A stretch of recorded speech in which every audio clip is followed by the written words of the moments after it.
পুরুষ কথা বলেন, আর সেখানে মা আমাকে বললেন যে তোর বাবা ওই। সারা জীবন আমি তারে বাবা কইয়া ডাকলাম। কি বলেন? এখানে জীবনে কোনোদিন আমি সনদ তালাশ করি না, আমি হাদিসের নম্বর তালাশ করি যে মা তুমি যে কথাটা বললে এই কথাটার নম্বর কত, কতক্ষণ। এখন তো আমাদের দেশে আহলে হাদিস ইসলামজাবি এরা নম্বর তালাশ করে, নম্বর ছাড়া কথা কয় না। তার নিজের জন্ম কত নম্বরে এটাও সে বলতে পারবে না। সম্মানিত সুধী, আমার নবী সাল্লাল্লাহু আলাইহি ওয়াসাল্লামকে জিজ্ঞাসা করলেন ওই মানুষটি, ইয়া রাসূলুল্লাহ মান আবি, হে নবী বলেন আমার বাপ কে? নবীজি সাথে সাথে উত্তর দিয়ে দিলেন, আবুকা আবু হুযাফা। তোমার বাপ হলো কে? আবু হুযাফা। লোকটি অষ্টনিষ্ঠ হয়ে গেল, অবাক হয়ে গেল। কিরে নবী যা বলেছেন মিথ্যা বলেন নাই, সত্য বলেছেন। সুবহানাল্লাহ। আমার নবীর দরবারে সাহাবায়ে ইকরামকে একজন ব্যক্তি বড় ডিস্টার্ব করত। নবীর সময়কালে নবীর সাহাবীদের নানাভাবে গালিগালাজ করত। কথা বলেন। প্রিয় নবী সাল্লাল্লাহু আলাইহি ওয়াসাল্লাম তাকে প্রশ্ন করা হলো তার সম্পর্কে, তিনি বললেন উতুল্লিম বাদা যালিকা জানিম। নবী করিম সাল্লাল্লাহু আলাইহি ওয়াসাল্লাম বললেন এই লোকটা হলো টালমাটাল, এটা ঠিক নাই, এটা সকালের কথা বিকালে মিলে না, এবং এটা ব্যভিচারের সন্তান। নাউযুবিল্লাহি মিনাশ ব্যভিচারের সন্তান কে তাও নবী দেখে বলে দিতে পারেন। নবীর দৃষ্টিভঙ্গি, নবীর চোখের দৃষ্টি পাওয়ার এত, জগতের মধ্যে এই মহান রাসূল সাল্লাল্লাহু আলাইহি ওয়াসাল্লাম উহুদের ময়দানে দান্দান মোবারকে তীর বিদ্ধ হয়ে নবী পড়ে গেলেন। উহুদের পাথর নবীকে সম্মান করল, উহুদ পাহাড় নবীকে সম্মান করেছে। প্রিয় নবী সাল্লাল্লাহু আলাইহি ওয়াসাল্লাম তিনি বলেছেন জগতের মানুষগুলোকে এমন তথ্য দিয়েছেন পৃথিবীর মানুষের কাছে সেই তথ্য কখনোই ছিল না। নবীজি বলেছেন পাথর মানুষকে ভালোবাসে। তিনি বলেছেন জাবাল উহুদ ইউহিব্বুনা ওয়া নুহিব্বু, উহুদ পাহাড় আমাদেরকে ভালোবাসে, আমরা উহুদকে ভালোবাসি। বলুন না কোন পাহাড়? উহুদ পাহাড়। একটা পাথরের পাহাড়, পাথর নবীকে ভালোবাসে। পাথরের মধ্যে ভালোবাসার চিহ্ন, এই বিষয়টি কোন বিজ্ঞানীর জানা ছিল না। পৃথিবীর কোন বিজ্ঞানী, পৃথিবীর কোন দার্শনিক, কোন মহাপণ্ডিত কখনো বলেনি যে পাথরের মধ্যে জীবন আছে। পাথর মানুষকে ভালোবাসে। একমাত্র আমার নবীজি বললেন পাথর মানুষকে কি ভালোবাসে। উহুদ পাহাড়, নবীজি সাল্লাল্লাহু আলাইহি ওয়াসাল্লাম খাইবারের যুদ্ধ শেষে যখন তিনি মদিনার দিকে ফিরলেন, চোখের সামনে যখন উহুদ পাহাড় তিনি দেখতে পেলেন, তিনি বললেন জাবাল উহুদ ইউহিব্বুনা ওয়া নুহিব্বু।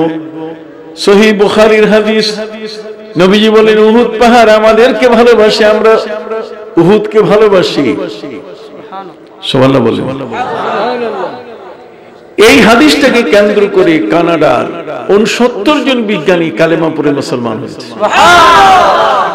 একটি মাত্র কারণ যে নবীজি পাথরের তথ্য দিয়েছেন।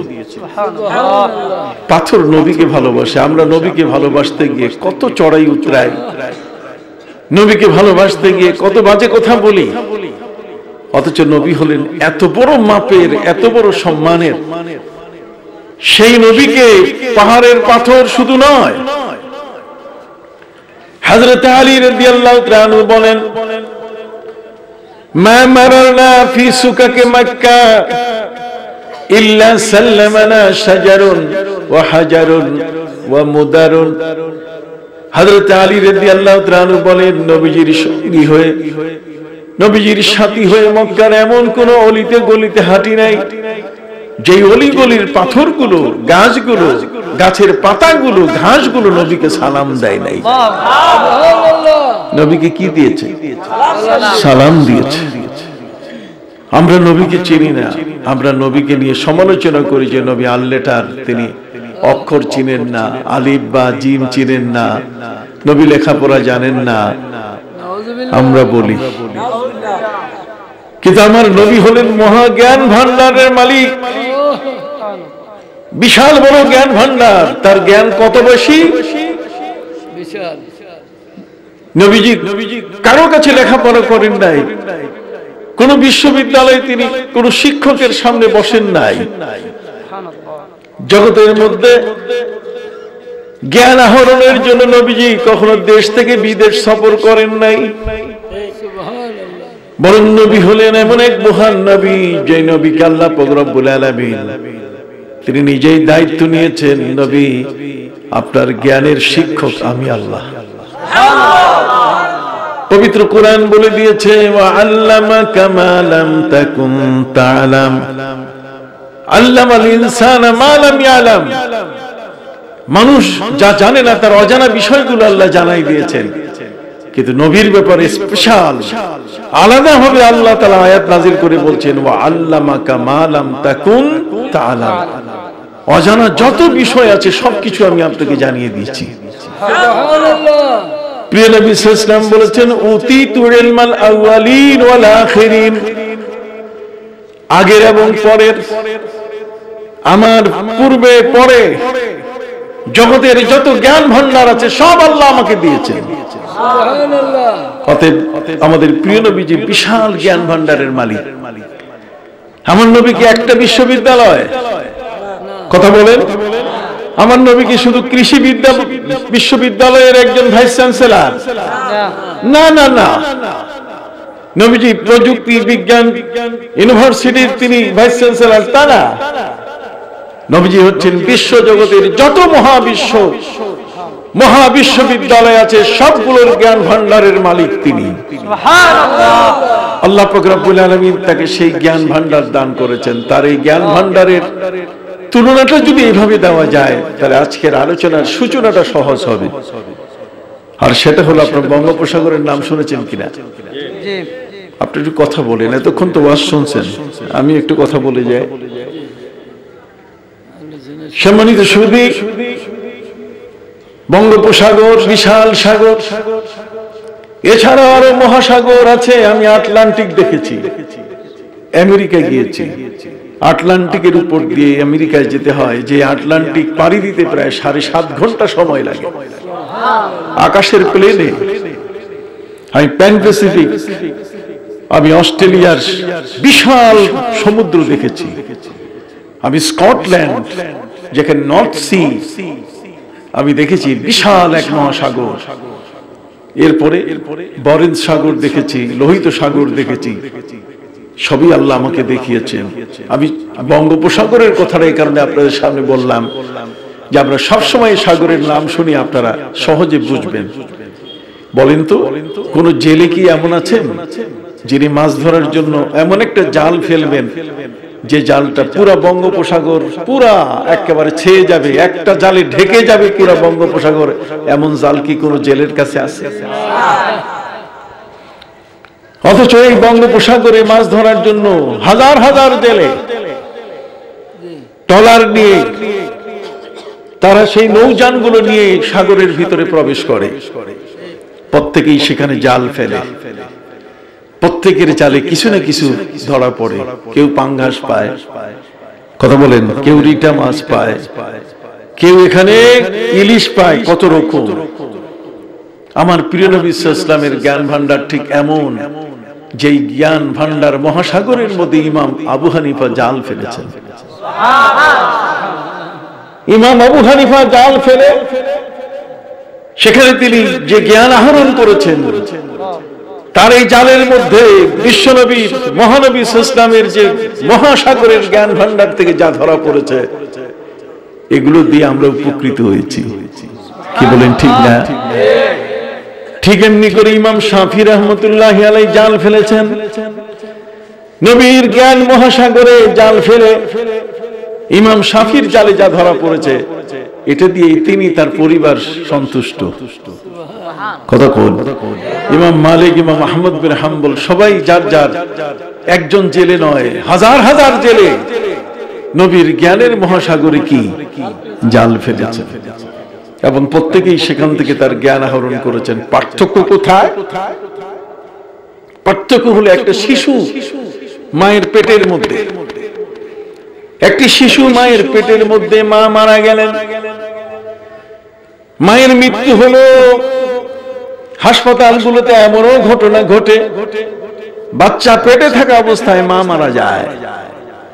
কতগুলো ঘটনা এমন আছে, বাচ্চা প্রসবের সময় মা মারা যান। এখন এমন হয় যে মা বাচ্চা প্রসব করার পরে মারা গেলেন, হতে পারে কিনা? বড় কঠিন অবস্থা। এই জন্য মায়ের হক অনেক বেশি।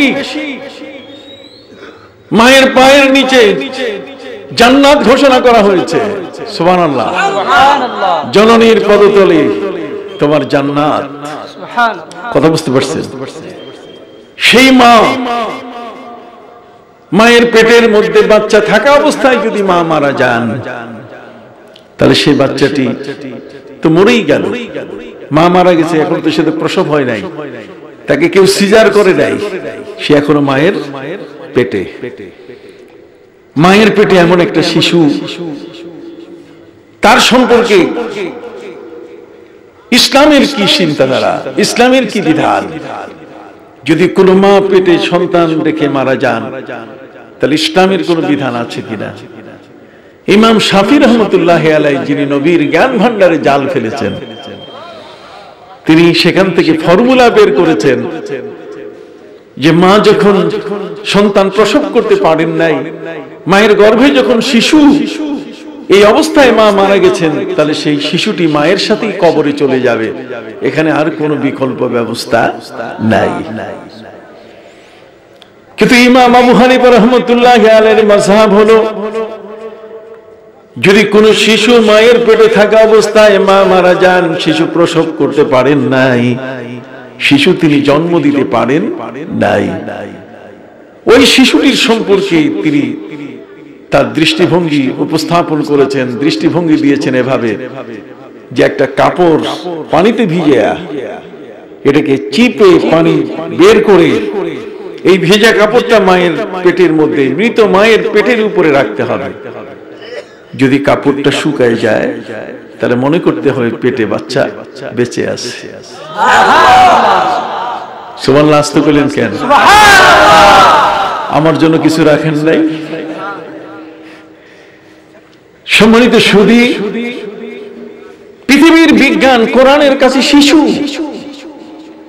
পৃথিবীর মহাবিজ্ঞান ইসলামের কাছে একটা নাবালক শিশুর মতো। এখন পৃথিবীর বিজ্ঞান আমাদের কাছে আসতে পারে নাই। ইসলামের বিজ্ঞান অতি উন্নত এবং এত উন্নত যে আপনি একের পর এক আলোচনা শুনলে আপনি বুঝতে পারবেন যে আমার ইসলাম, তার গভীরতা কত বড়। সম্মানিত সুধী, ইমাম আবু হানিফা রাহমাতুল্লাহ আলাইহির মাযহাব, তার দৃষ্টিভঙ্গি, তার চিন্তাধারা, যেমন অবস্থায় মা গর্ভে সন্তান রেখে যদি মারা যান, তাহলে তার দৃষ্টিভঙ্গি হচ্ছে যে মা মারা গেলে বাচ্চা সাথে সাথে মরবে, এমনটা না, বরং একটা কাপড় ভিজাইয়া কাপড়টাকে চিপে পানি ফেলে এই ভেজা কাপড়টা মায়ের পেটে রাখতে হবে। কাপড় যদি শুকিয়ে যায়, তাহলে মনে করতে হবে বাচ্চা কি বেঁচে আছে, তাকে বের করতে হবে। দৈবাত ঘটনা ঘটে গেল আবু জাফর তাহাবি রাহমাতুল্লাহি আলাইহির নামের একজন শিশু, যিনি হানাফি মাযহাবের উপরে দুটো পৃথিবীর সবচেয়ে বড় কিতাব লিখেছেন, শারহ মানিল আসার, মুশকিলুল আসার। শারহ মানিল আসার, মুশকিলুল আসার নামক কিতাবের লেখক আবু জাফর তাহাবি, তিনি মায়ের পেটে থাকা অবস্থায় তার মায়ের মৃত্যু হয়। তার মা বাবা, তার বংশের সবাই ছিলেন শাফি মাযহাবের। শাফি মাযহাবের নিয়ম অনুযায়ী শিশু মায়ের পেটে মা যদি প্রসব না করে, শিশু গর্ভে থাকা অবস্থায় মা মারা যান, তাহলে শিশু মায়ের সাথে তার কবর হয়ে যাবে। প্রস্তুতি চলছে মায়ের গোসল দেওয়ার। এইমাত্র মা মারা গেলেন, গর্ভে শিশু, গর্ভধারিণী মা সন্তান প্রসব করতে পারেন নাই। পাশে ছিলেন হানাফি মাযহাবের একজন মহিলা, হানাফি মাযহাবের একজন নারী, একজন মা। আমার কথা কি বুঝতে পারেন? আমি তো আপনাদের সিলেটি মাত এখনো পুরা পারি না। বুঝা যায় তো?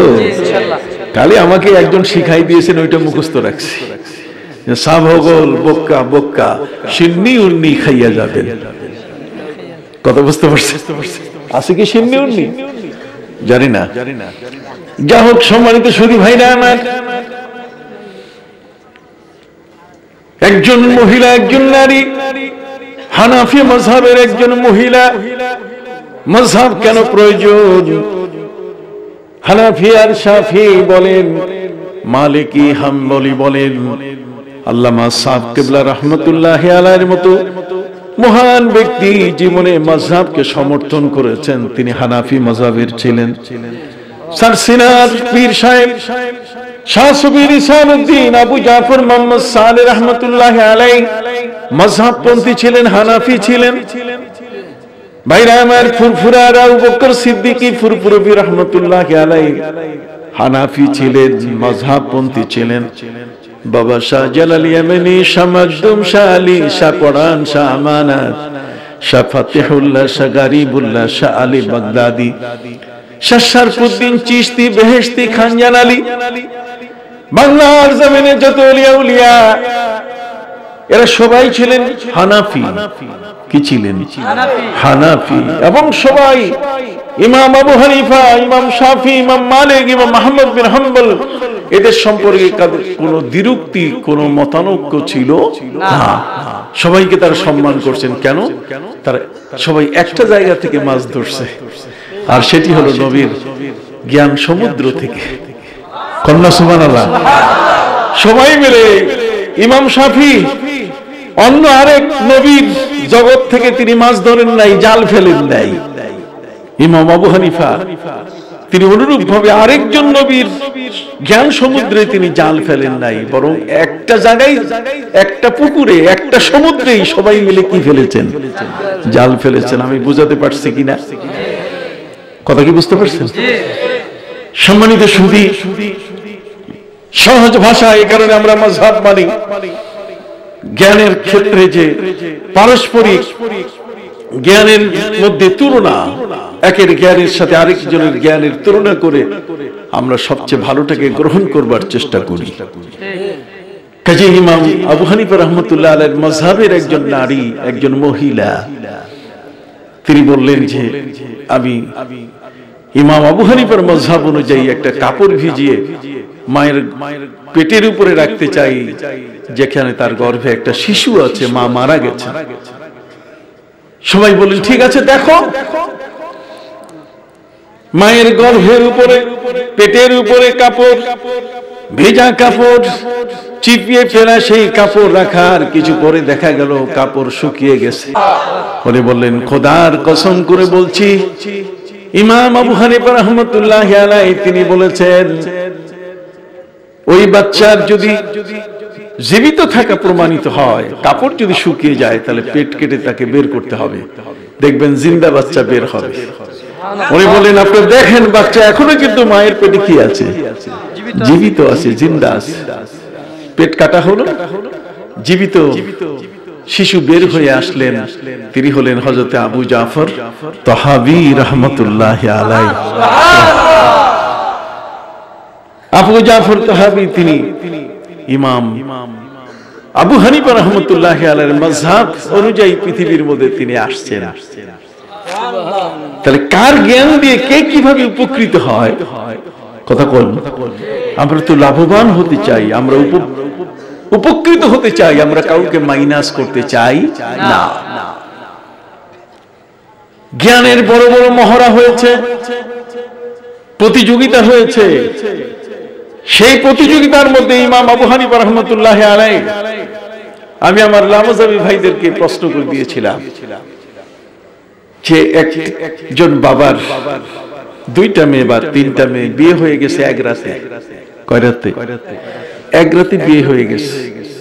তিনজন জামাই একসাথে এই বিবাহ করতে তার শ্বশুর বাড়িতে আসছে। এটা নয় যে 3 দিন 3 মেয়ের বিবাহ হয়েছে, এক রাতেই 3 মেয়ের কি বিবাহ হয়েছে। কথা বুঝতে পারছেন? এক রাতে 3 মেয়ের বিবাহ, শ্বশুর বাড়িতে 3 মেয়ের সাথে 3 জন জামাইয়ের বাসর ঘরের ব্যবস্থা হয়েছে। পরের দিন সকালবেলায় দেখা যায় যে বউ বদল হয়ে গেছে। যার সাথে যেই স্বামী, যার সাথে যেই বউ, এটা পাল্টাপাল্টি হয়ে গেছে, বদলা বদলি হয়ে গেছে।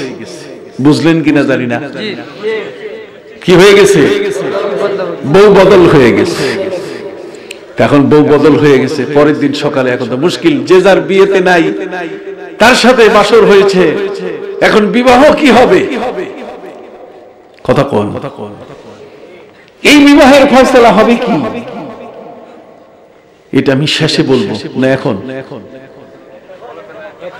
এখন আপনি যদি আবার চলে যান, যাবেন না? যাবেন কেন? আমি ঢাকা থেকে আসছি, 4-5 ঘন্টা গাড়ি চালাই, আর আপনি এখান থেকে বাড়ি যাবেন পায়ে হেঁটে কয় মিনিটে? এত দূর থেকে আসলাম। আলেম মানে জ্ঞানী। আলেম মানে কি? জ্ঞানী মানুষের সংস্পর্শে যতক্ষণ বেশি থাকা যায় ততক্ষণ তো কিছু জানা গেল, ততক্ষণ তো কিছু শেখা গেল। এই শেখার জিনিসগুলো আপনি পাবেন কোথায়? এগুলো তো সবাই আপনাকে সাপ্লাই দিবে না, সবার কাছে আপনি পাবেন না। সম্মানিত সুধী ভাইরা আমার,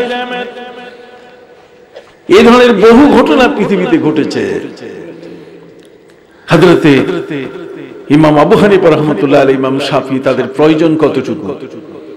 পবিত্র কোরআন বলেছে, ফাসআলু আহলায যিকরি ইন কুনতুম লা তা'লামুন। আলিমদের কাছে জিজ্ঞাসা করবে, ফালতু লোকের কাছে জিজ্ঞাসা করবে না, তাহলে তুমি বিভ্রান্ত হয়ে যাবে। হযরত ওমর ফারুক রাদিয়াল্লাহু তাআলা তিনি প্রশ্ন কোথায় জিজ্ঞাসা করতে হবে? তার কাছে। আপনি বিচারের মাসালা যদি জিজ্ঞাসা করেন জেলের কাছে, কথা বল না, তাহলে জেলে কি কোনোদিন উত্তর দিতে পারবে? জাল ধরার মাসালা যদি আপনি ইঞ্জিনিয়ারের কাছে জিজ্ঞাসা করেন, সে কি উত্তর দিতে পারবে?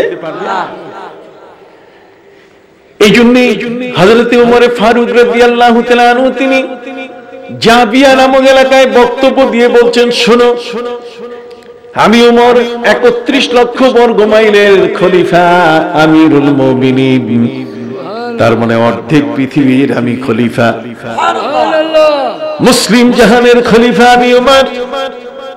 খোদার কসম করে বলছি, ফুরাতের পারে যদি কোন একটি কুকুর না খেয়ে মারা যায়, কিয়ামতের ময়দানে আমি ওমরকে তার জবাব দিতে হবে। মানুষ তো দূরের কথা, একটা কুত্তা, একটা কুকুরও যদি না খেয়ে মরে যায়, তাহলে উত্তর আমি ওমরকে দিতে হবে। কত বড় জিম্মেদারি, কত বড় দায়িত্বের একটি পোস্টে হযরত ওমর নিজেকে অধিষ্ঠিত করেছেন। সুবহানাল্লাহ।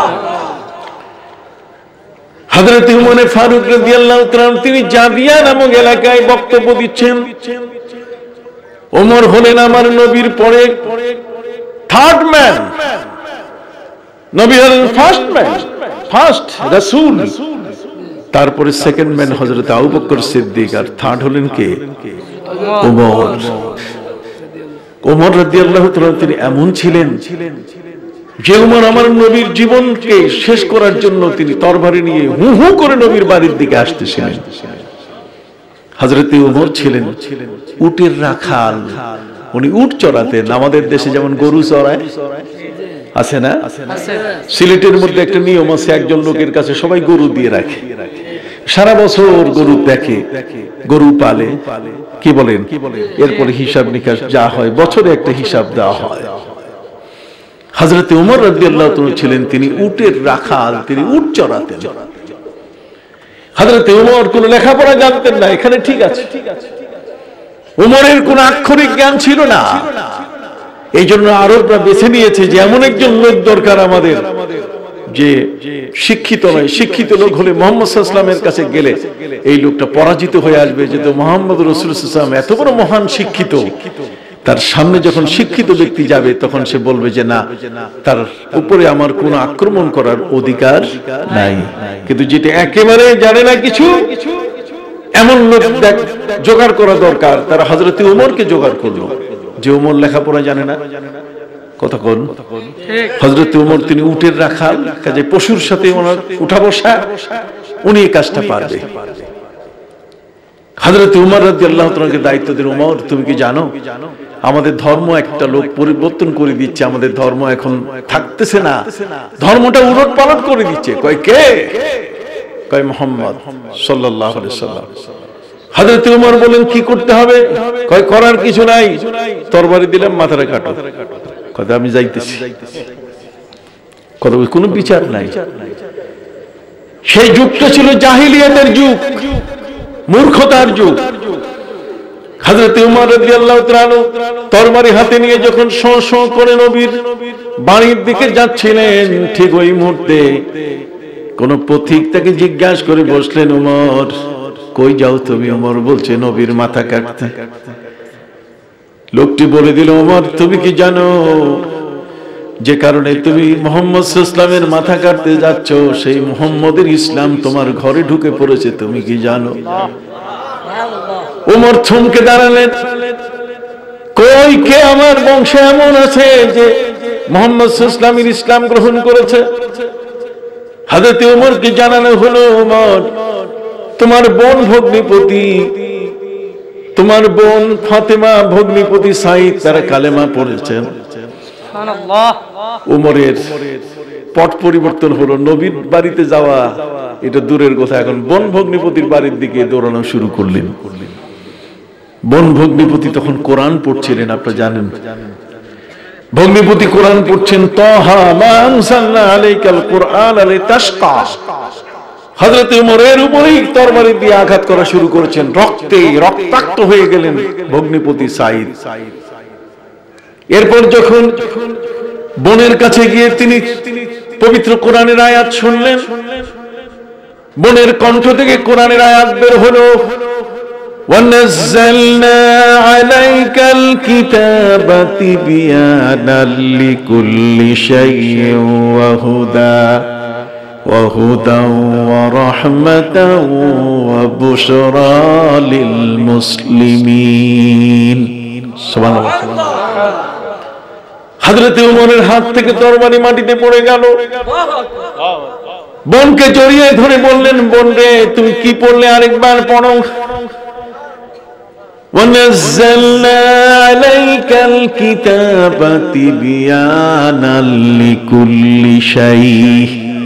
কোরআনের মধ্যে সবকিছুর বিবরণ আছে, কোরআনের মধ্যে কোনো কিছুর আলোচনা বাদ রাখা হয়। এই জন্যই আরবের কাফিররা, পৃথিবীর নাস্তিকরা, তারা আমাদেরকে কোরআন শুনতে দেয় না। কথা কন না। কোরআনের বিকল্প পলিসি ফর্মুলা আমাদের সমাজে চালু করে, আমাদের লেখাপড়া থেকে নিয়ে শিক্ষা দীক্ষা থেকে নিয়ে সর্বক্ষেত্রে কোরআনের শিক্ষাটাকে যাতে মাইনাস করা যায়, কোরআনের শিক্ষাটাকে যাতে বাদ দেওয়া যায়, এই নাস্তিকরা মরিয়া হয়ে সবসময় প্রস্তুতি নিচ্ছে আমাদেরকে, তারা আমাদের সমাজ থেকে কোরআনকে তারা বিদায় দিতে চায়। সম্মানিত সুধী, হযরত উমর ফারুক রাদিয়াল্লাহু তাআলা তার বুঝ চলে আসলো, আল্লাহ তার কপালে হেদায়েতের ফয়সালা দিয়ে দিলেন। বোন ভগ্নিপতিকে কাছে টেনে নিয়ে হযরত উমর বললেন, এই কোরআন তো আমি কখনো শুনি নাই, এই কোরআনের আওয়াজ তো কখনো আমার কানে পড়ে নাই। হযরত উমর বললেন, চলো যেই নবীর কাছে তোমরা কালেমা পড়েছো সেই নবীর কাছে আমাকেও নিয়ে যাও, আমিও তার সান্নিধ্য লাভ করে সেখানে কালেমা পড়ব, লা ইলাহা ইল্লাল্লাহু মুহাম্মাদুর রাসূলুল্লাহ সাল্লাল্লাহু আলাইহি ওয়াসাল্লাম। ভাইরা আমার, হযরত ওমর বোন ভগ্নিপতিকে নিয়ে নবীর বাড়ির দিকে আসা শুরু করেছেন। ওদিকে আল্লাহ পাক রব্বুল আলামিন আমার নবীকে মেসেজ দিয়ে দিলেন, নবীজি একটা মঞ্চ তৈরি করেন, এই মঞ্চের মধ্যে আপনি সুন্দর কাপড় বিছিয়ে দেন। নবীজি বলছেন, আমার তো কোনো অ্যাক্সেস কাপড় নাই, আছে গায়ের চাদর। গায়ের চাদর নবী বিছিয়ে দিয়ে মঞ্চ তৈরি করলেন, চাদর বিছিয়ে দিলেন। আল্লাহকে জিজ্ঞাসা করলেন, মাবুদ আমার কাছে কে এমন ব্যক্তি আসতেছে, নাম কি তার, যেই মঞ্চের উপরে বসবে, আমার মঞ্চের উপরে বসবে, এই মানুষটা কে? আল্লাহ পাক রব্বুল আলামিন বলে দিলেন, ওমর। সুবহানাল্লাহ। নবীজি বলেন, ওমর। আল্লাহ বলেন, নবীজি আপনি দুজন ব্যক্তির সম্বন্ধে আমার কাছে দোয়া করেছিলেন। মাবুদ মক্কার জমিনের দুজন মানুষ, তার মধ্যে একজন হলো আবু জাহাল, আরেকজন হলো ওমর। এই দুইজনের কোন একজনকে যদি তুমি কলেমা পড়ার সুযোগ দাও, তবে আমার চয়েস হলো যদি ওমর কলেমা পড়েন। আল্লাহ বলছেন, নবীজি আপনার চয়েসকে আমি প্রাধান্য দিয়েছি, আপনি যা চান আমি এটাকেই সর্বপ্রথম প্রাধান্য দেই। আপনার মন মনোরঞ্জন করা আমি আল্লাহর দায়িত্ব, আপনি যা চাইবেন আমি তাই মঞ্জুর করব। এই জন্যই ভাইরা আমার, আল্লাহ পাক রব্বুল আলামিন পবিত্র কোরআন মাজিদে আমার নবীর সিদ্ধান্ত, নবীর চাওয়াকে আল্লাহ সব সময় গ্রহণ করেন। আল্লাহ বলেন, قد نرى تقلب وجهك في السماء فلنولينك قبلة ترضاها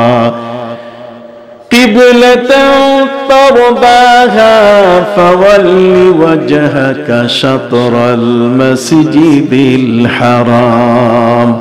সুবহানাল্লাহ বলেন।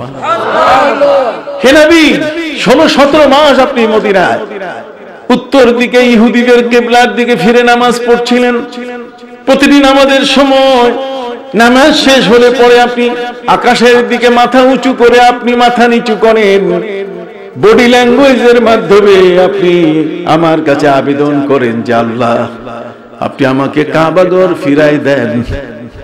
আবার নবী ইব্রাহিম যিনি জাতির পিতা, তার কাবার দিকে আমার কিবলা ফিরাই দেন। তারদাহা আপনি চান, আপনি চেয়েছেন, কাজে আপনাকে সন্তুষ্ট করা এটা আমি আল্লাহর দায়িত্ব। সারা পৃথিবীর সমস্ত নবী আমাকে সন্তুষ্ট করে, আর আমি আল্লাহর দায়িত্ব হলো আপনাকে সন্তুষ্ট করা। সাবজেক্ট একটু ভিন্ন ভিন্ন, এগুলো আমরা অনেকটা বুঝি না।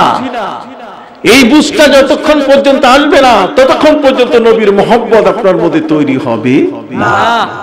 দুনিয়ার যত নবী, সব নবী খুশি করেন কাকে? আল্লাহকে। আর আল্লাহ খুশি করেন কাকে?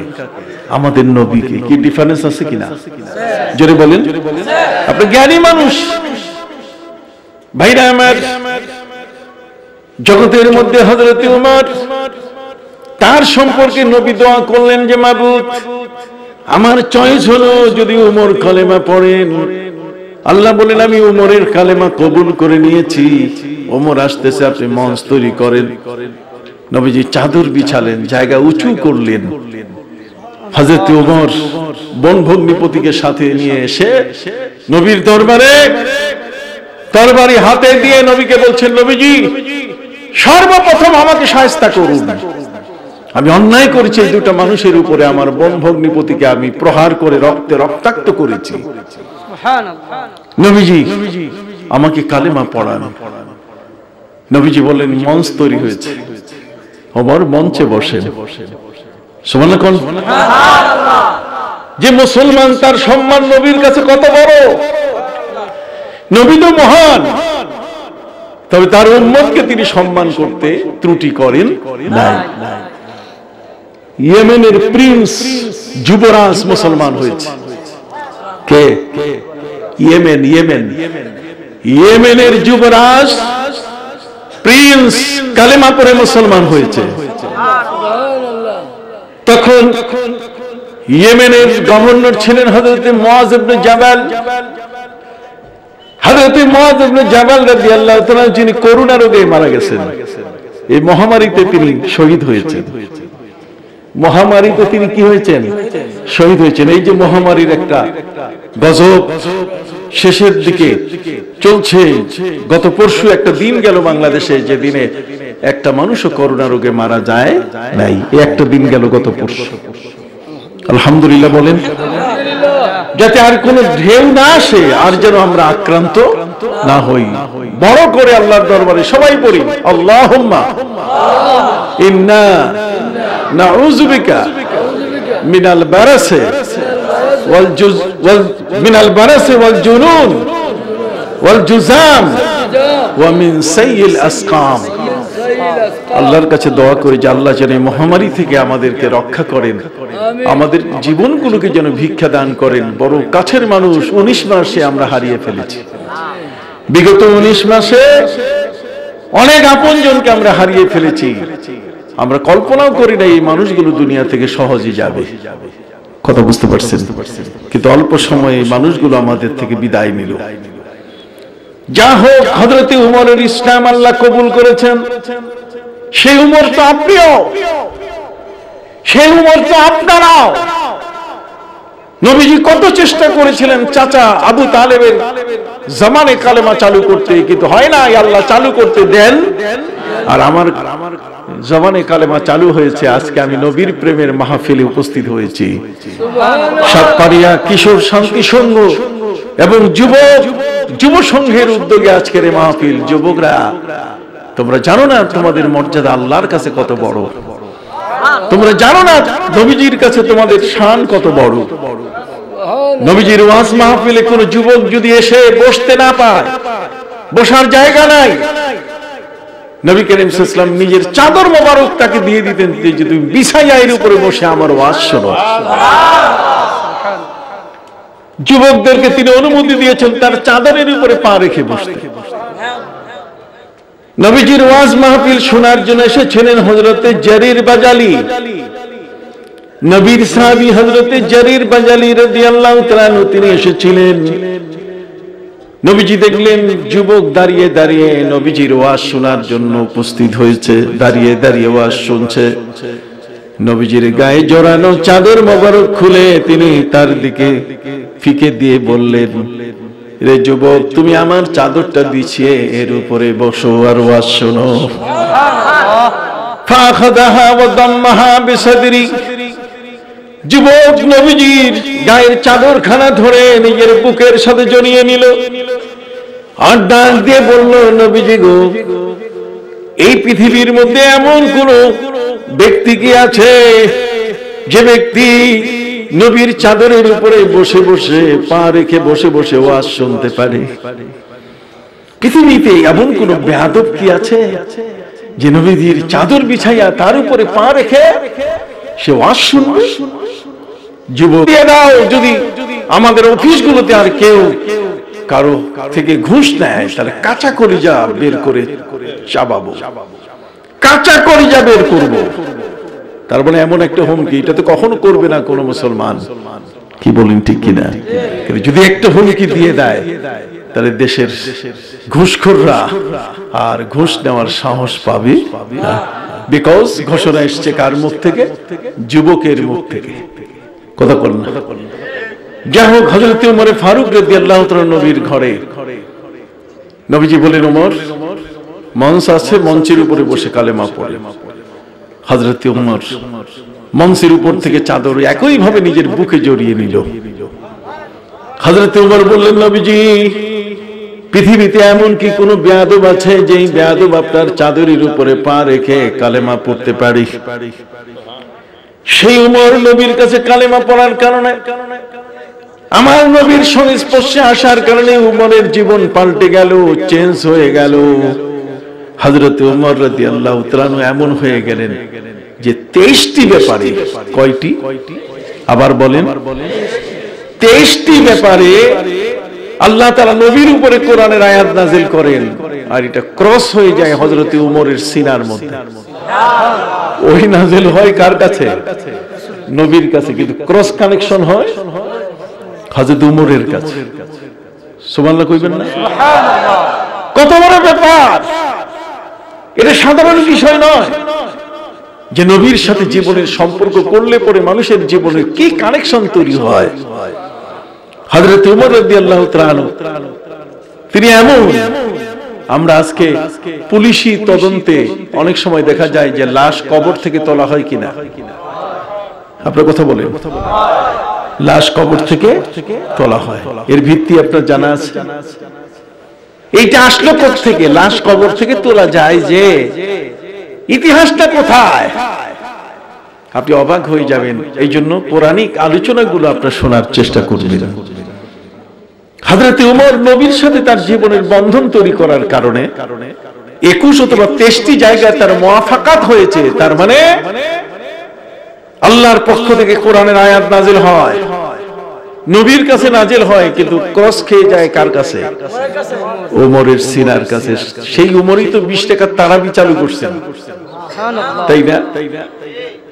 আপনি কথা বলছেন না? রাত গভীর হয়েছে, আমিও বেশি লম্বা করব না, কতগুলো কথা বলে যাই, মনে রাখবেন। আমরা অনেক ফিতনার মধ্যে পড়ে আছি। সাহেব কেবলা এখন নাই, কি বলেন ঠিক না? সাহেবজাদারা আছেন, সরসিনা দাদা হুজুর কেবলা নাই, পীরে মরহুম নাই, তার ছেলে বর্তমান আমির হিজবুল্লাহ তিনি আছেন। কথা বুঝতে পারছেন? এই সমস্ত ব্যক্তি যতটুকু পারছেন তারা ধারণ করে আসছেন, কিন্তু আমাদের উপরে লামজাবিদের, আমাদের মধ্যে ওয়াহাবিদের চাপ এত মারাত্মক যে আমাদের এই যুবকরা নষ্ট হয়ে যাচ্ছে। কারণ ওরা গুগল রহমতুল্লাহ আলাইহির কিতাব পড়ে, তারা কথা বলেন না, কার কিতাব পড়ে? গুগল রহমতুল্লাহ আলাইহির কিতাব পড়ে। কথা বুঝতে পারছেন?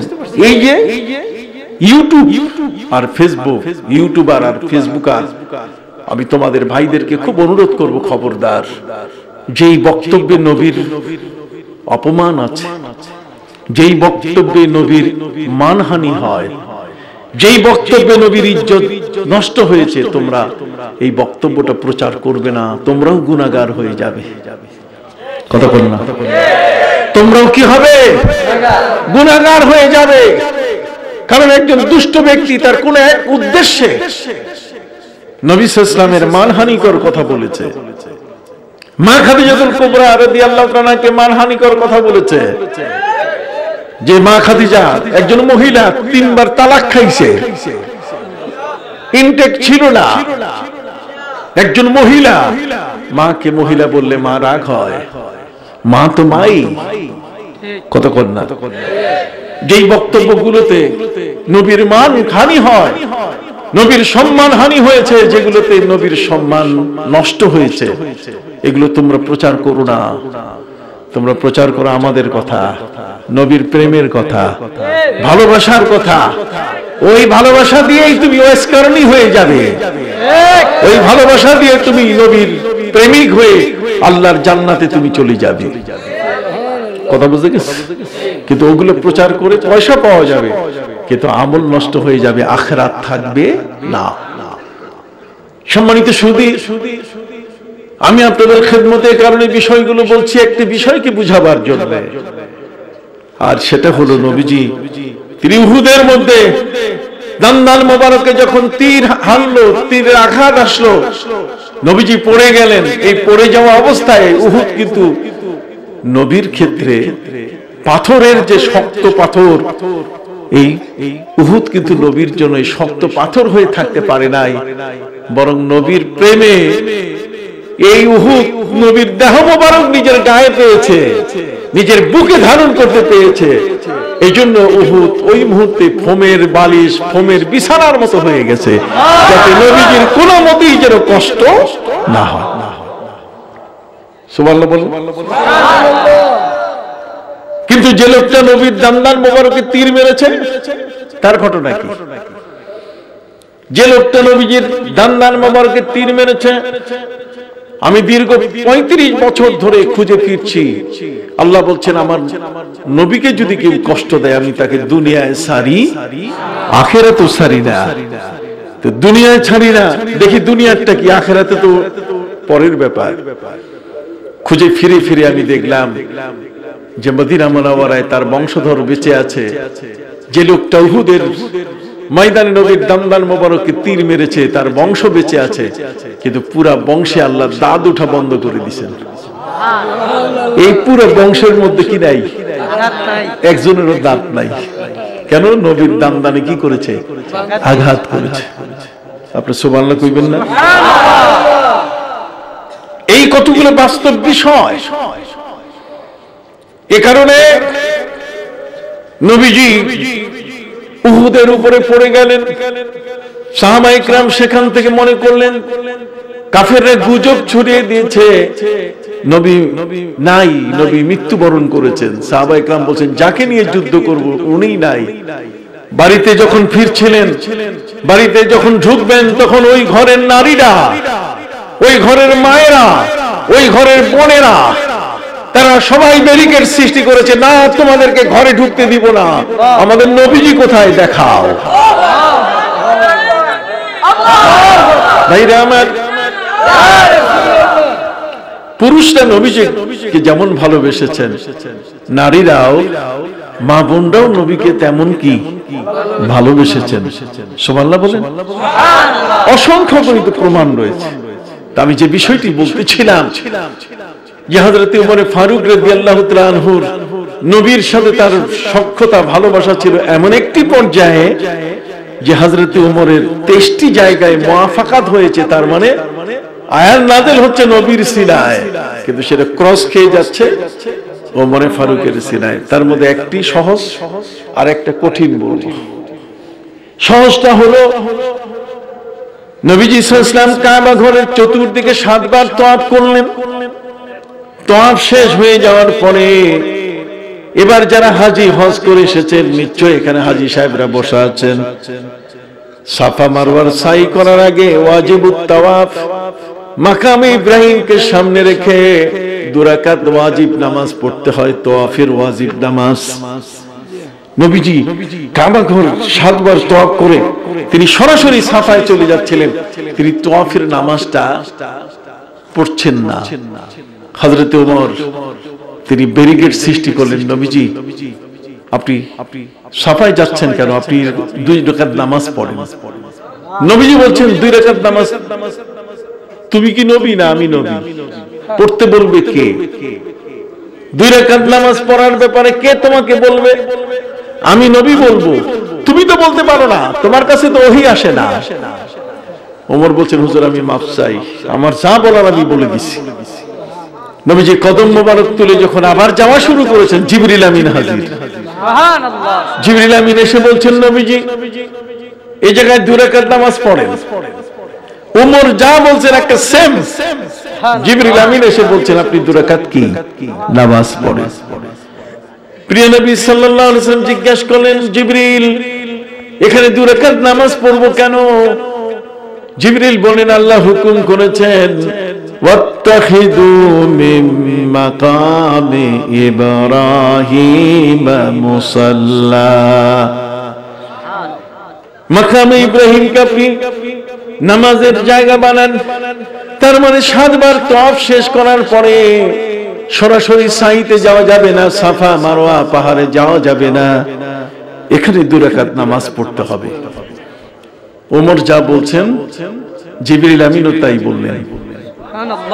এরপরে কোরআনের আয়াত নাযিল হলো। তার মানে হযরত ওমরের ক্রস হয়ে গেছে। নবীর কাছে যে আয়াতটা আসতেছে সেটা সিনাই ঢুকে পড়ছে কার? হযরত ওমরের। সুবহানাল্লাহ বলেন। আপনি জানেন আরবের সবচেয়ে বড় গ্রেট মুনাফিকের নাম হলো আব্দুল্লাহ ইবনে উবাই ইবনে সালুল। এটা মুনাফিক। এটা এমন, এটার বাহিরটা পুরো ইসলাম, ভিতরটা একেবারে কুফরিতে পরিপূর্ণ। এর বাহ্যিকটা ইসলামের একেবারে পরিপূর্ণ। আমার প্রিয় নবী সাল্লাল্লাহু আলাইহি সাল্লামের পরিবারে মারাত্মক ধরনের গুজব রুটাই দিয়েছে এই লোকটা।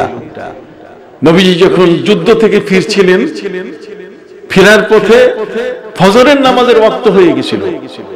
কিসের ওয়াক্ত ভাইরা? ফজরের ওয়াক্ত হয়ে গেছিল।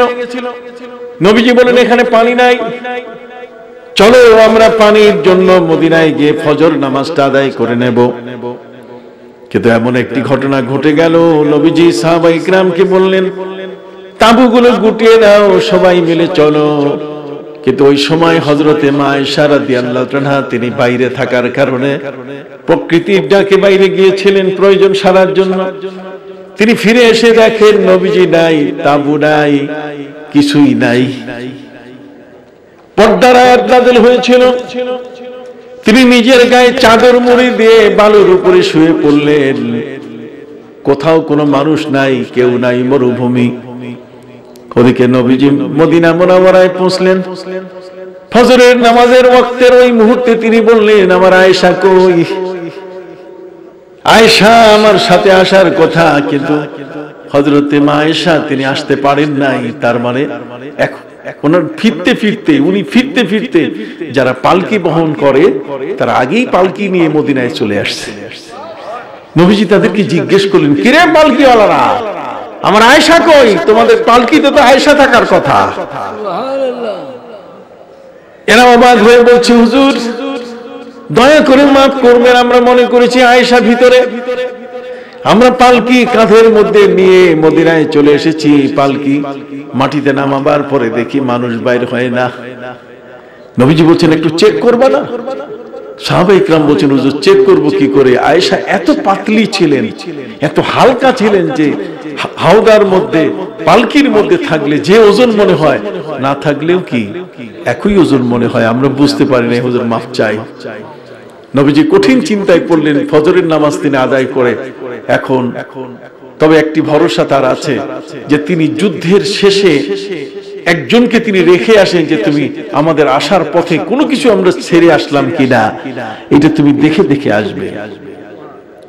নবী করিম সাল্লাল্লাহু আলাইহি ওয়াসাল্লামের দায়িত্ব পালন করছিলেন হযরতে সফওয়ান ইবনে মুআত্তাল, একজন যুবক, সুঠাম শরীরের অধিকারী। এই যুবক ওই তাঁবুর জায়গা দিয়ে যখন ফিরতেছিলেন তিনি দেখলেন মরুভূমির মাটির উপরে, বালুর উপরে চাদর মুড়ি দিয়ে একজন মহিলা শুয়ে আছেন। তিনি আস্তে আস্তে পাশে এসে বুঝতে পারলেন ইনি মা আয়েশা ছাড়া অন্য কেউ না। চাদর মুড়ি দেওয়া অবস্থায় তিনি তার গায়ে হাত দেন নাই। একজন বেগানা নারী তার গায়ে হাত দেওয়া যায়? কথা কন না। আমরা অনেক সময় তো ভাবির গায়ে হাত দেই, কথা কন, ডোন্ট মাইন্ড, কথা কন না, হাতে হাতে হাত লাগে, আমরা এগুলো মাইন্ড করি না। কিন্তু প্রিয় নবী সাল্লাল্লাহু আলাইহি ওয়াসাল্লামের স্ত্রী হযরতে মা আয়েশার ওই সময়টাতে পর্দার আয়াত নাযিল হয়েছিল। এই পর্দার আয়াত যখন নাযিল হয়েছে তখন হযরত সফওয়ান ইবনে মুআত্তাল তিনি কোনোভাবেই, এর আগেও তো কোনোভাবে নবীর স্ত্রীর গায়ে টাচ করার কোনো সুযোগ নাই। তিনি সামনে গিয়ে হাইয়ালা কাল্লা পড়া শুরু করলেন, ইস্তিরজা করা শুরু করলেন। হাইয়ালা কাল্লা শব্দের অর্থ লা হাওলা ওয়ালা কুওয়াতা ইল্লা বিল্লাহ, জোরে জোরে পড়া শুরু করলেন। ইন্না লিল্লাহি ওয়া ইন্না ইলাইহি রাজিউন, জোরে জোরে পড়া শুরু করলেন। হযরতে মা আয়েশার ঘুম ভেঙে গেল। হযরতে সফওয়ান যুবক, তিনি দেখলেন একজন নারী আর যুবক দুইজন যদি একসাথে যায় তাহলে পৃথিবীর কত মানুষ কত ভাবে নানা ঘটনা রটায় ফেলবে। এই জন্য তিনি উটের উপরে পিঠে বাঁধা হাওদার মধ্যে তিনি বললেন, মা আয়েশা আপনি সেখানে বসুন, আর আমি উটের লাগাম ধরে ধরে উটের পিঠে উঠবো না, এখান থেকে পায়ে হেঁটে হেঁটে নবীর মদিনায় গিয়ে নবীর ঘাতে আপনাকে বুঝাই দেব।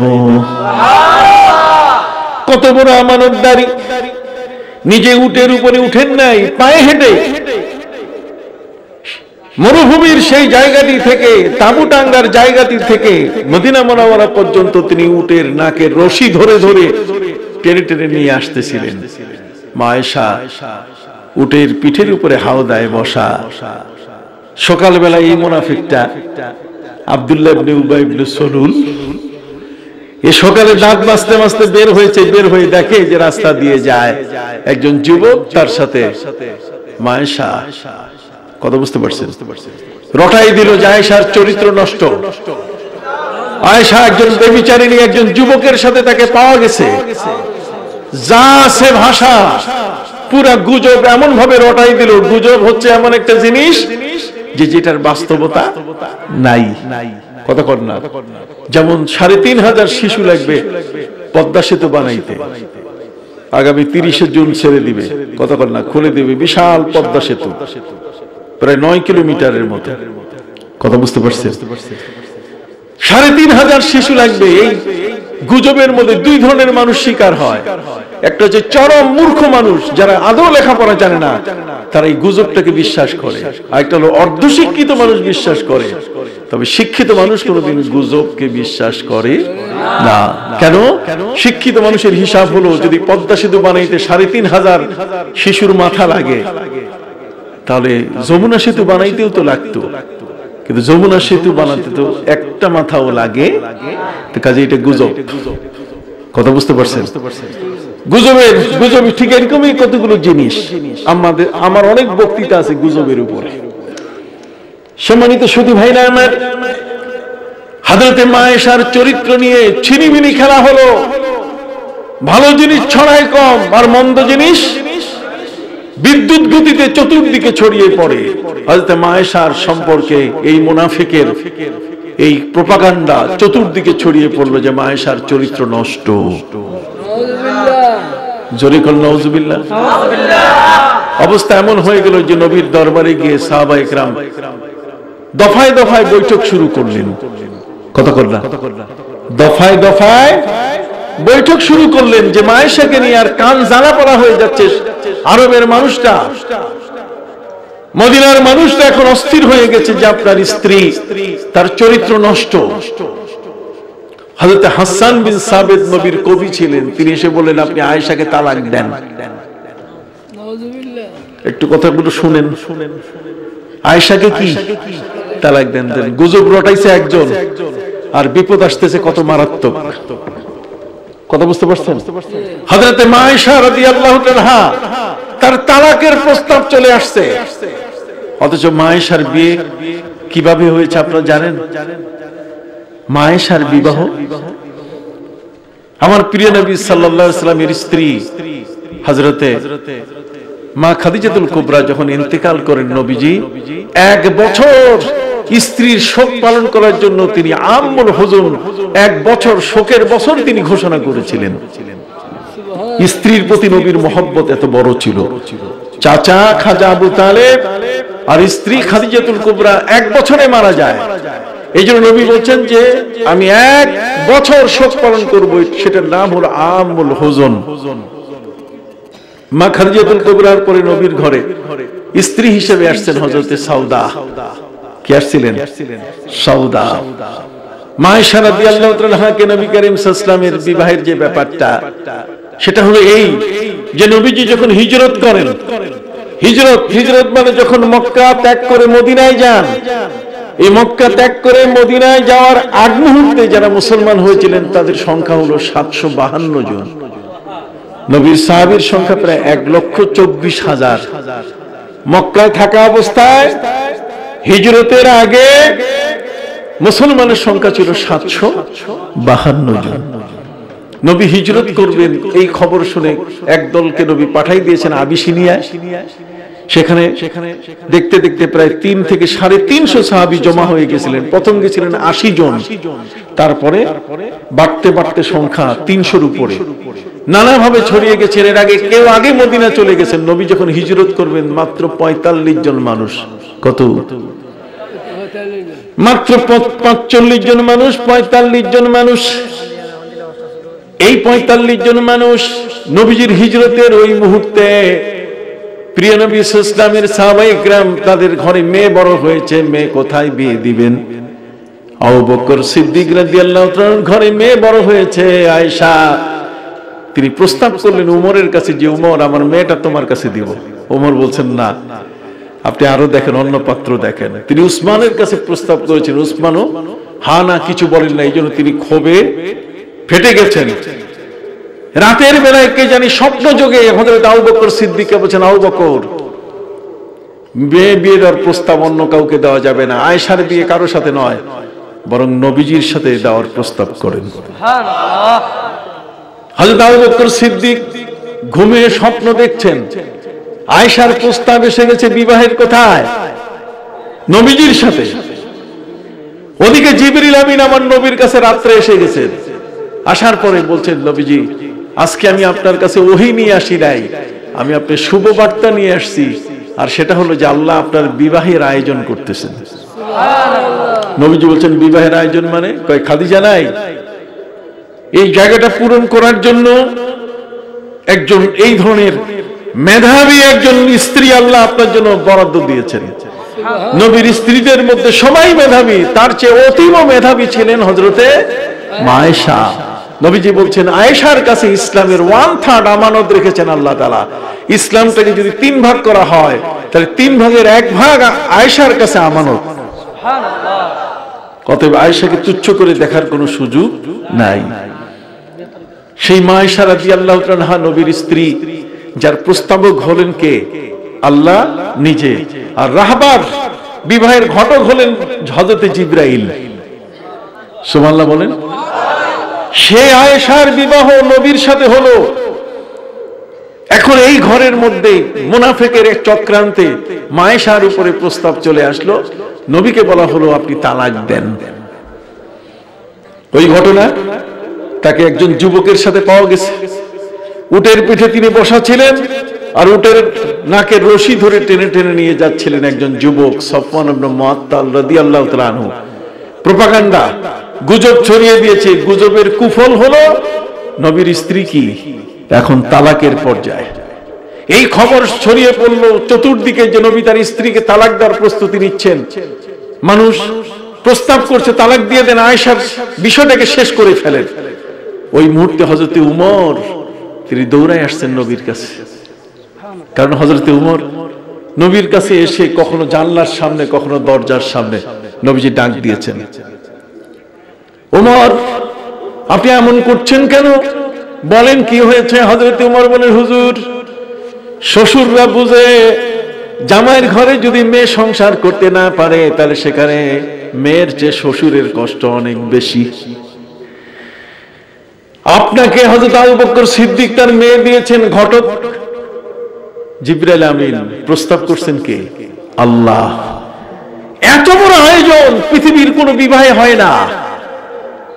এই ধরনের প্রস্তাব সরাসরি আল্লাহর পক্ষ থেকে কাউকে দেওয়া হয় নাই। আপনাকে স্ত্রী হিসেবে মা আয়েশাকে দেওয়ার ক্ষেত্রে আল্লাহ স্বয়ং এখানে তার নিজের পক্ষ থেকে প্রস্তুতি নিয়েছেন।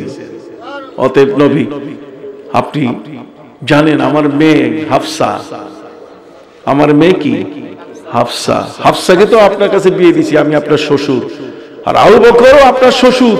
আমরা শ্বশুররা জানি যে মেয়েরা জামাইয়ের ঘরে যদি সংসার ভালো করে, তাহলে আর শ্বশুরের খুশির শেষ থাকে না। অতএব আমি শুনতে পেলাম যে নাকি আপনি আয়েশাকে তালাক দেবেন। নবীজি বিনয়ের সাথে আমি বলতে চাই, আপনি আমাদের জামাই, আপনি কোন অবস্থাতে আয়েশাকে তালাক দেবেন না। আয়েশা অল্প বয়সী একটা মেয়ে। এই মেয়েটি যখন আটা রুটি বানায়, তো আটা খমির করতে গিয়ে ঘুমায় পড়ে, আর ছাগলে এসে তার খমির সব খেয়ে যায়, খবর থাকে না। একটা অবলা সরলা একটা মেয়ে, সে কোন অবস্থাতে এই খারাপ কাজে কখনো জড়িত হয় নাই। আপনি বিশ্বাস করেন, আপনি অপেক্ষা করেন আল্লাহর পক্ষ থেকে কি ফয়সালা আসে।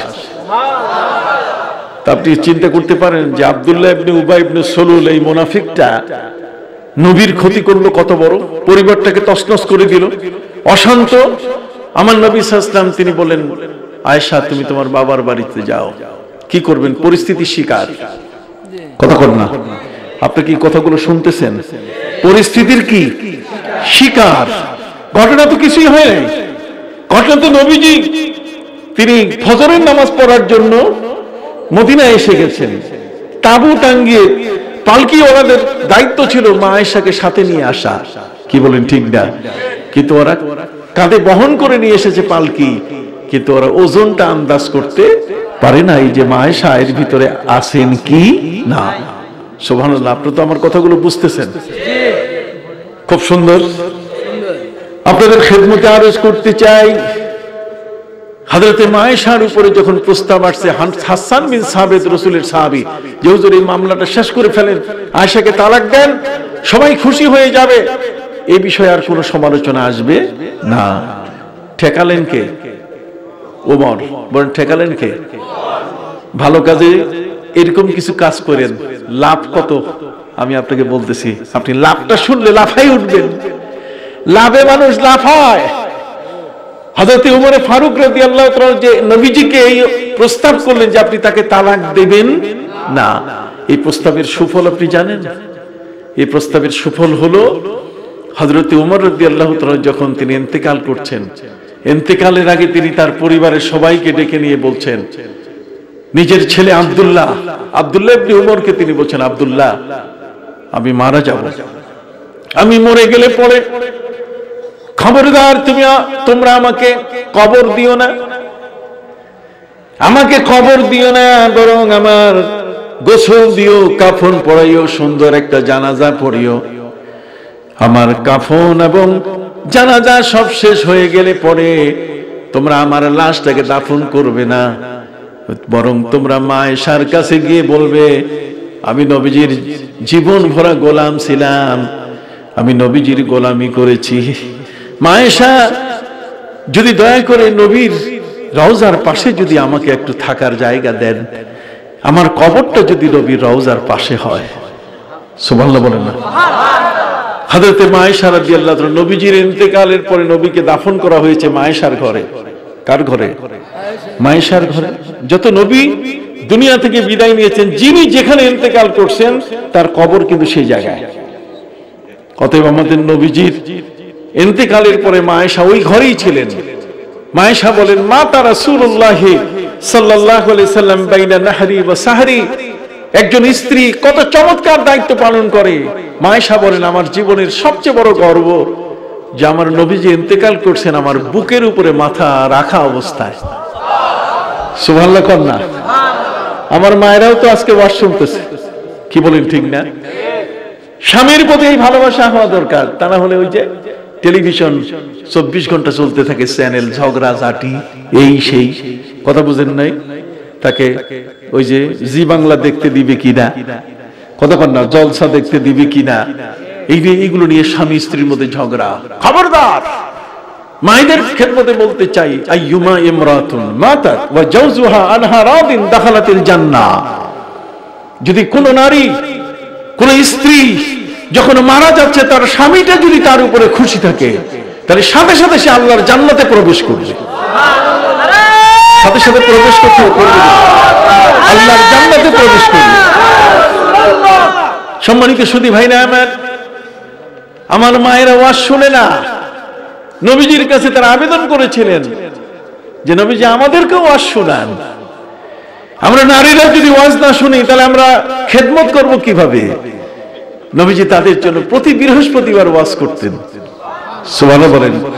প্রতি বৃহস্পতিবার ওয়াজ করতেন। আর প্রতি বৃহস্পতিবার ওয়াজ করার কারণে নারীদের জীবনে চেঞ্জ এসে গেছে। নারীরা বলেন মা, কথা কন না? নেপোলিয়ন বোনাপার্ট বলেছেন, give me a good mother, I shall give a good nation. তুমি আমাকে একটা ভালো মা দাও, আমি তোমাকে একটা ভালো জাতি উপহার দেব। কি বলেন ঠিক না? কাজী স্বামী আর স্ত্রী এই দুইজনের ভালোবাসা সবচেয়ে বড়। এই জন্য কবি বলেছেন, তাজমহলের পাথর দেখেছো, দেখিয়াছো কি তার প্রাণ। তাজমহলের পাথর দেখেছো, দেখিয়াছো কি তার প্রাণ। অন্তরে মমতাজ নারী, বাহিরেতে শাহজাহান। কথা বুঝেন নাই? অন্তরে মমতাজ নারী, বাহিরেতে কি শাহজাহান। দিবসে জুগিয়েছ শক্তি সাহস, নিশীতে হয়েছ বধূ। পুরুষ এসেছে মরুতুষালয়ে, নারী জুগিয়েছে মধু। নর বহে হাল, নারী শেষে খাল। এই হাল খাল পানি মাটি মিশে, ফসল হয়ে ফুটে উঠেছে সোনালী ধানের শীষে। তারপরে একজন স্ত্রী ঘরের মধ্যে থেকে তার স্বামীকে সাহস যোগায়, যাও তুমি তোমার কর্মস্থলে, সিলেট যাও, হবিগঞ্জ যাও, ঢাকা যাও, তোমার ঘর পাহারা দিব আমি। কি বলেন ঠিক না? কিন্তু সর্বনাশ হয়ে গেছে এই যন্ত্রটা। এই যন্ত্রটা সর্বনাশ করে ফেলছে। যন্ত্রটার নাম জানেন? মোবাইল। এটা দিয়ে স্বামীরাই ঘরে, এটা দিয়ে সে পরকিয়া, আরেকজনকে ডাকে নিজের ঘরে। নাউযুবিল্লাহি মিন যালিক। কবি বলেছেন, দিবসে জুগিয়েছ শক্তি সাহস, নিশীতে হয়েছ বধূ। দিনের বেলা একজন স্ত্রী তার স্বামীকে বলে, যাও তোমার কর্মস্থলে, তোমার সন্তান, তোমার ঘর আমি পাহারা দিব। আর এখন আমার মায়েরা তালিম করতে যায়, ছোট বাচ্চা ঘরের মধ্যে থুইয়া বুয়ার কাছে রেখে, কতক্ষণ না যে তার বাচ্চাটাকে ঠিক মতো খাওয়াতে পারে না, তার কাছে ফেলে দিয়ে এই মায়েরা, এই বোনেরা এখন তালিম করতে চায় বাড়ি বাড়ি। আপনি বাড়ি বাড়ি তালিম করতে গেলে আপনি দেখবেন এই বউ নিয়ে আর শান্তি হবে না জীবনে। কেন শান্তি হবে না? যেহেতু সে আরেকজনের বাড়িতে গেছে, তার স্বামী আমেরিকা থাকে, কতক্ষণ, তার স্বামী ইটালি থাকে, ইয়া বড় বড় ডাব, কতক্ষণ না, এই যে লরিয়াল শ্যাম্পু এনে দিছে, এই শ্যাম্পু দেখেই তার মাথা নষ্ট। ওর স্বামীটা পারে, আমার স্বামীটা পারে না কেন? ঘরে আসার পরে তখন কিসের তালিম? তালিম থেকে সে ঝগড়ার রূপ ধরে যায়, কতক্ষণ না। সারা রাত রেডিও বাংলাদেশ, বাংলাদেশ বেতার, 24 ঘন্টার চ্যানেল চলতেই থাকে, ঝগড়ার চ্যানেল। কথা কি বুঝতে পারছেন? সম্মানিত শুধু এই জন্য বলছি, একজন নারীর বিশাল দায়িত্ব। হযরত মা আয়েশা রাদিয়াল্লাহু তাআলা তিনি বলছেন, আমি একটি বই লিখেছি তার উপরে, মদিনার কান্না। মা আয়েশার এই জীবনীটা যদি কোনো একজন মা জানেন, একজন বোন যদি জীবনে জানতে পারেন, তাহলে সেই বোন, ওই মা জীবনে কোনোদিন আর স্বামীকে কষ্ট দিবেন না। যদি কোনো বোন, কোনো মা যদি এই ঘটনা জানেন, আজকে আমরা ঢাকা শহরে থাকি, আপনারা ভালো আছেন, এখানে সাতপাড়িয়া কোনো অসুবিধা নাই, গ্রামের মানুষ অনেক ভালো, তাজা খান, তাজা আছেন, কি বলেন ঠিক না? আর শহরের মধ্যে সব ফ্রিজের খাওয়া খাই আমরা, পচা, কত বুঝেন নাই, এগুলো খাইতে খাইতে আমাদের ঔষধ খাইতে খাইতে জান যায়। আপনাদের ঔষধ লাগে না, সকালবেলার হাওয়া সকল রোগের দাওয়া। কি বলেন? সকালবেলার হাওয়া সকল রোগের কি দাওয়া? মনে থাকবে তো, সকালবেলার হাওয়া সকল রোগের দাওয়া। সকালবেলা আপনার হাঁটেন, কি চমৎকার, আপনার ফজরের নামাজের পরে আপনারা হাঁটা চলা করেন, আপনারা ভালো আছেন। কথা কি বুঝতে পারছেন?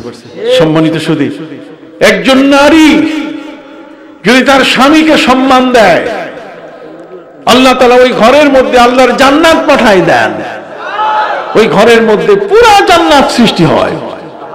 সুবহানাল্লাহ বলেন। আমি সংক্ষিপ্ত ভাবে আপনাদের খেদমতে আরজ করতে চাই, যেহেতু আজকের মা বোনরা এসেছেন, তাদের জন্য কিছু বলা দরকার। কি বলেন ঠিক না? আমরা পুরুষরা তো জীবনে অনেক আওয়াজ শুনলাম, কি ওদের কিছু বলা দরকার আছে না? আছে কি না? ওদের জন্য তো কেউ বলে না। আবার এই কারণে আপনারা চলে যাবেন নাকি? খুব সংক্ষিপ্ত আমি শেষ করব। আপনারা সকলেই জানেন, সবার চেয়ে দূর আমার, কি বলেন ঠিক না, ঢাকা যেতে হবে, কালকে আরো অনেক প্রোগ্রাম, কালকে রাজশাহী চলে যাব। আমি বলতেছিলাম হযরত মা আয়েশাকে নিয়ে, যে একজন মন্তব্য করছেন যে আপনি তাকে কি দেন, তালাক দেন। আরেকজন নবীর কাছে এসে প্রস্তাব করলেন যে না, আপনি তালাক দিয়েন না। এই দুইটার কুফল এবং সুফল আপনি শুনেন। যিনি নবীজিকে পরামর্শ দিলেন নবী তালাক দেন, হাসান বিন সাবিত, কিতাবের মধ্যে লেখা হয়েছে যে আল্লাহ তাআলা তার চোখের জ্যোতি নিয়ে নিয়েছেন। তিনি শেষ যুগে, জীবনের শেষ বয়সে এসে অন্ধ হয়ে গেছিলেন। কারণ হচ্ছে যে মা আয়েশার সম্পর্কে ওই প্রস্তাবটা আল্লাহ পছন্দ করেন নাই। তিনি না জেনে এই ধরনের মন্তব্য করছেন, যে কমেন্টস করবেন না। আমাদের ফেসবুক এটাতে কমেন্টস করে ইচিরে পাকারা, ছোট ছোট বাচ্চা মুখ চিপলে দুধ বাইর হয়, কতক্ষণ না। এরা এমন এমন কথা লেখে যে আর এই ফেসবুকে কথা বলা যায় না। আমি তো নিজে এখন বলি না, আগে ফেসবুকে প্রচুর কথা বলেছি, ইউটিউবে আমার প্রচুর, প্রায় হাজার হাজার বক্তব্য আছে ইউটিউবে। কথা বুঝতে পারছেন? এখনো যাচ্ছে, এগুলো সব ইউটিউবে যাবে। যে কথাটি আপনাদের সামনে বলতে চাই আমি, সেটি হলো দুইজনের সুফল এবং কুফল। হাসান বিন সাবিত রাদিয়াল্লাহু তাআলা যে কমেন্টস করেছেন, যে মন্তব্য তিনি করছেন যে আপনি তালাক দেন, এটা না জেনে আল্লাহ এটা পছন্দ করেন। ক্ষতি হয়ে গেছে, তার চোখের জ্যোতি নষ্ট হয়েছে। আর হযরতে ওমর তিনি কি বললেন? তালাক দিয়েন না, আমরা শ্বশুর, আমরা কষ্ট পাবো। কি বলেন ঠিক না? নবী আয়েশা, মা আয়েশাকে বললেন, আয়েশা রে, বাপের বাড়ি যাও। মা আয়েশা বাপের বাড়ি যাওয়ার মানুষ না। যে মেয়েটা স্বামীর সংসার করে, স্বামীর ভালোবাসা যে পায়, ওই যে কবি বলছেন, দিবসে জুগিয়েছ শক্তি সাহস, নিশীতে হয়েছ বধূ। দিনের বেলায় তুমি আমাকে সাহস জুগিয়েছ, স্বামীরে তুমি যাও অফিসে, তোমার কর্মস্থলে তুমি যাও, আমি পাহারা দেব। আর রাতের বেলায় তুমি আমার বিছানার সঙ্গিনী হয়েছো, নিশিতে হয়েছে বধূ, দিবসে জুগিয়েছ শক্তি সাহস, নিশিতে হয়েছে বধূ, পুরুষ এসেছে মরুতিশালয়, নারী জুগিয়েছে মধু। কতক্ষণ না নারী আর পুরুষের কি সম্পর্ক? নর বহে হাল, নারী শেষে খাল, হাল খাল পানি মাটি মিশে ফসল হয়ে ফুটে উঠেছে সোনালী ধানের শীষে।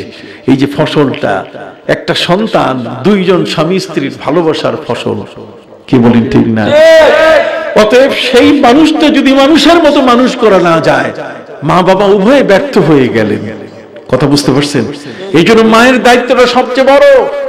মা গর্ভে বাচ্চা ধারণ করা অবস্থায় তার আগে তারপরে তিনি কোরআন পড়বেন, তিনি কোরআন তার জবানে আনবেন। বড় পীর আব্দুল কাদের জিলানী রহমতুল্লাহ আলাই তিনি এমন ছিলেন, প্রথম যখন ক্লাসে তাকে ভর্তি করা হয় তখন উস্তাদ আউযুবিল্লাহ বিসমিল্লাহ সবক দিলেন যে প্রথমে আউযুবিল্লাহ দিয়ে শুরু করি, বাকিটা পরের দিন শিখাবো।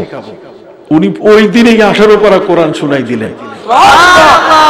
এখন উস্তাদ জিজ্ঞেস করেন, কিরে তুমি আমার এখানে পড়তে আসছো আলিফ বা তাসা, এখন দেখি তুমি তো 18 পারা কোরআনের হাফেজ, তুমি জানলে কেন?